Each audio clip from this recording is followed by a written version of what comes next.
Warahmatullahi wabarakatuh. Untuk prakarya minggu ini kita masih tetap membahas pengolahan kandungan dan manfaat sayuran. Jadi ini nanti materinya lebih saya perjelas dari materi yang sebelumnya. Materi yang sebelumnya sudah saya berikan yang di GCL, cuma ini lebih saya perjelas dari materi yang sebelumnya. Kalian siapkan buku catatan kalian setelah KS. Deskripsi beberapa tanaman sayuran. Yang pertama, bayam. Di Indonesia tanaman bayam dapat tumbuh sepanjang tahun. Bayam dapat tumbuh lebih subur di dataran rendah pada lahan terbuka yang udaranya agak panas. Bayam merupakan tanaman dikotil yang memiliki sifat batang basah dengan bentuk batang bergerigi. Arah tumbuh batang yaitu tegak lurus ke atas. Selanjutnya, cabai dapat digolongkan sebagai sayuran maupun bumbu, tergantung bagaimana digunakannya. Sebagai bumbu, buah cabai digunakan sebagai penguat rasa makanan. Cabai hijau juga bisa digunakan sebagai sayur. Kalau cabai hijau digunakan sebagai sayur ini biasanya kebanyakan di India. Di India makanannya itu cabai hijau itu digunakan sebagai lalapan.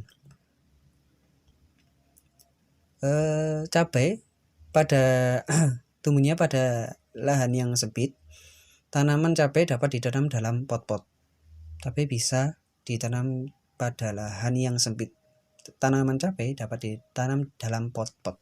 Selanjutnya, sawi. Sawi dimanfaatkan daun atau bunganya sebagai sayuran, baik saat masih segar maupun setelah diolah. Penyebutan sawi biasanya mengacu pada sawi hijau yang disebut juga sawi bakso, caisim atau caisin. Terdapat pula sawi putih yang biasa dibuat sup atau diolah menjadi asinan. Jenis lain, ini sawi putih yang dibuat sup atau yang diolah menjadi asinan ini, sawi putih yang digunakan, sawi putih yang biasa dibuat sup atau diolah menjadi asinan itu contohnya itu di Korea. Di Korea itu sawi putih diasinkan itu bisa dikonsumsi. Itu kebanyakan di Korea, sawi putih. Saya lupa ya kalau namanya di Korea itu sebutannya apa, itu saya lupa. Pasti kalian tahu. Jenis lain yang kadang-kadang disebut sebagai sawi hijau adalah sawi sayur untuk membedakannya dengan caisin. Sawi sendok. Ada sawi sendok.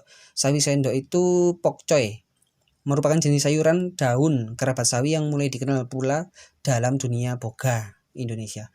Lalu selanjutnya terong. Terong adalah tumbuhan penghasil buah yang dijadikan sayur-sayuran. Asalnya adalah India dan Sri Lanka. Terong sering ditanam secara tahunan. Tanaman ini tumbuh hingga 40-150 cm tingginya. Daunnya besar dengan lobus yang kasar. Ukurannya 10-20 cm panjangnya 5-10 cm lebarnya. Jenis-jenis setengah liar lebih besar dan tumbuh hingga setinggi 225 cm. Batang terong biasanya berduri. Selanjutnya tomat. Tanaman tomat merupakan tanaman perdu semusim, berbatang lemah dan basah. Daunnya berbentuk segitiga. Buahnya hijau waktu muda dan kuning atau merah waktu tua. Perbanyakan tanaman ini umumnya dengan biji dan biasa dibudidayakan pada lahan kering. Umur panen tanaman tomat kurang lebih 55-61 hari setelah tanam. Tomat termasuk sayuran buah yang digemari. Tomat mempunyai berbagai manfaat, antara lain sebagai bumbu, lalapan, makanan yang diawetkan. Saus tomat itu makanan yang diawetkan, saus tomat. Buah segar atau minuman jus, bisa dibuat jus juga. Buah tomat banyak mengandung vitamin A dan C. Jadi tomat itu banyak mengandung vitamin A dan C. Selanjutnya, kembang kol atau kubis bunga. Sebagai sayuran, kubis bunga ini lazim dikenal sebagai kembang kol yang merupakan terjemahan harfiah dari bahasa Belanda bloemkool. Kubis bunga berbentuk mirip dengan brokoli. Hanya kepala kembang kol yang lazim dimakan. Pada dasar kepala tersebut terdapat daun-daun hijau yang tebal dan tersusun rapat. Kubis bunga atau kembang kol ini merupakan sumber vitamin dan mineral dan lazimnya dimakan dengan cara dimasak terlebih dahulu. meskipun dapat pula dimakan mentah ataupun dijadikan acar. Selanjutnya,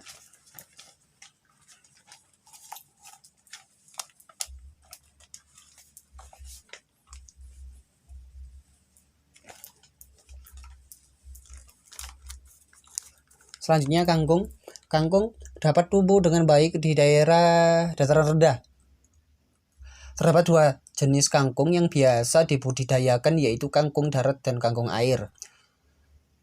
Kangkung air memiliki daun dan batang yang lebih besar dibandingkan dengan kangkung darat. Kangkung dapat dipanen pada hari ke-27 setelah tanam. Pemanenan dapat dicabut langsung atau dipotong dengan menyisakan buku batang. Setelah dipotong, kangkung dapat tumbuh kembali dan dipanen lagi. Selanjutnya, seledri. Seledri adalah sayuran daun dan tumbuhan obat yang biasa digunakan sebagai bumbu masakan. Beberapa negara termasuk Jepang, Cina, dan Korea mempergunakan bagian tangkai daun sebagai bahan makanan. Di Indonesia, tumbuhan ini diperkenalkan oleh penjajah Belanda dan digunakan daunnya untuk menyedapkan sup atau sebagai lalap.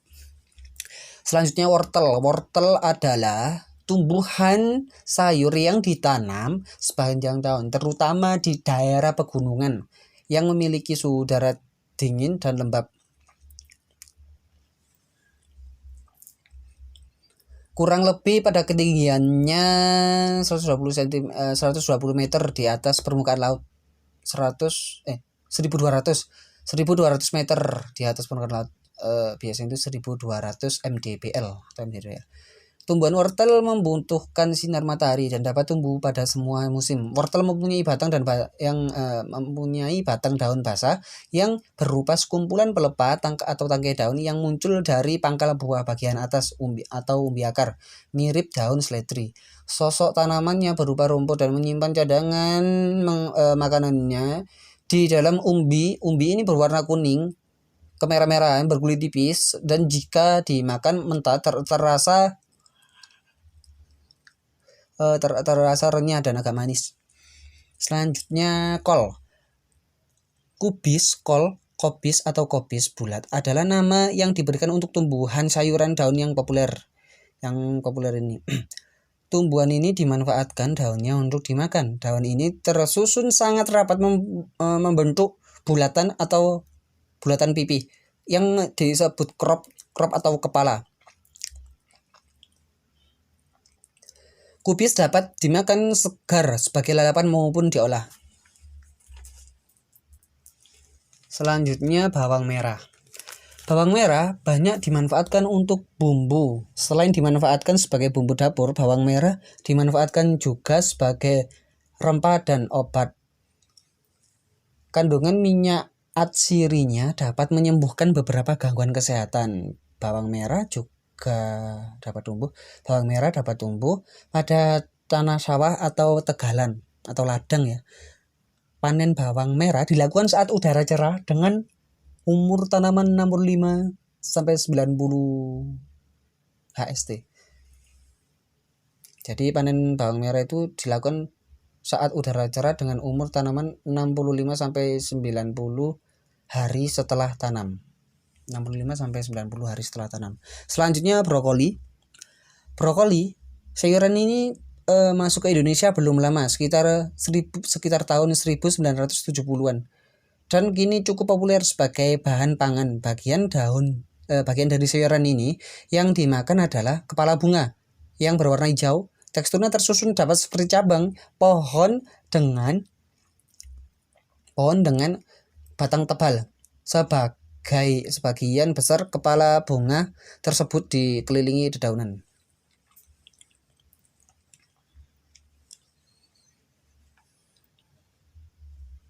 Bagian yang dimanfaatkan sebagai sayur dari tumbuhan asparagus adalah batangnya. Asparagus telah digunakan sejak lama sebagai bahan makanan karena rasanya yang sedap dan sifat diuretiknya.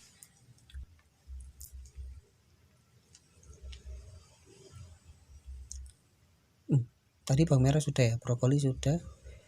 Lalu asparagus. Bagian yang dimanfaatkan sebagai sayur dari tumbuhan asparagus adalah batangnya. Seperti asparagus ini seperti rebung pohon batang mudanya bambu. Seperti itu. Asparagus telah digunakan sejak lama sebagai bahan makanan karena rasanya yang sedap dan sifat diuretiknya. Oh, tadi sudah asparagus kan ya?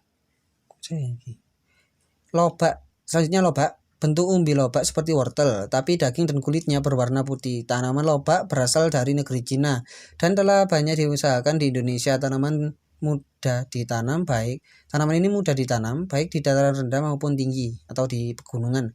Tanah yang baik untuk tanaman lobak adalah tanah gembur mengandung humus atau mengandung humus itu maksudnya tanah yang subur dan lapisan atasnya tidak mengandung kerikil, batu-batu kecil itu ya. Dan derajat keasaman tanah 5-6. Sementara waktu tanam adalah musim hujan atau awal musim kemarau. Namun kalau menanam pada musim kemarau, tanamannya harus cukup air. Oke.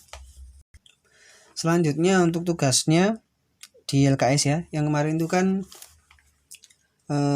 LKS halaman 52-54 yang isian yang pilihan ganda saja.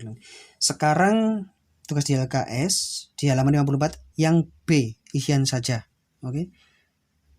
Cukup sekian. Assalamualaikum warahmatullahi wabarakatuh.